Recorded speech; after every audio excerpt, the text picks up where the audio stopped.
Laissez-moi vous conter, tant qu'il est encore temps, l'histoire du temps passé, celui qu'on croyait sans fin. Alors qu'il n'était qu'une idée dans le cœur de ses parents, un enfant sentit germer un arbre dans la terre du jardin. Leur temps était venu à tous les deux.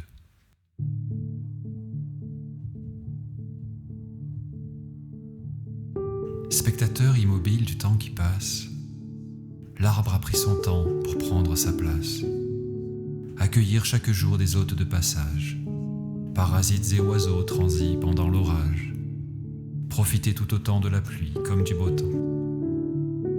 Les saisons ont filé et le philosophe feuillu a donné du temps au temps, tant qu'il a pu. Son royaume grandissait, dépassant l'espace de son pré. Des feuilles par milliers, des branches de tous côtés, tant et si bien occupées qu'il n'avait pas vu le temps passer. C'était sans compter sur l'enfant qui vint tour à tour s'extasier au printemps, odorant et fleuri, lui prodiguer des soins, l'arroser chaque jour, le soulager d'un poids en cueillant quelques fruits, en faire sa balançoire, voire même une cabane, et inscrire sa mémoire en y gravant Louane.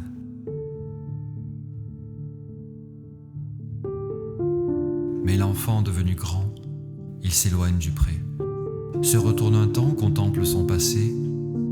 L'automne est venu, l'arbre n'a pas bougé. Or le temps est cruel et il n'y a rien à faire. À mesure qu'on le compte, le temps s'accélère. Études, amour, voyage et autres accessites, l'homme quitte l'instant présent, projette, anticipe. Ne pas perdre son temps, voilà son seul tempo. Avoir du temps pour soi, voilà son seul credo. L'urgence est partout, mais le temps nulle part. À force de le tuer, il fuit sans crier gare.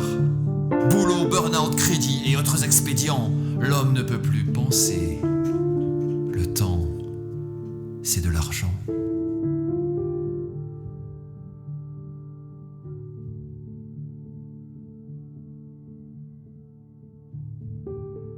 Mais l'adulte devenu sage prit enfin tout son temps.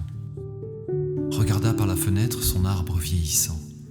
Étouffé de sécheresse et d'autres pesticides, les feuilles sont tombées, les hôtes ont disparu. L'homme a commis un immense écocide. Pour l'arbre du jardin, le temps est révolu. S'il faut alors à ce conte trouver une morale, se dire que tout enfant est né d'un pensée, où animal, végétal, minéral s'assembler.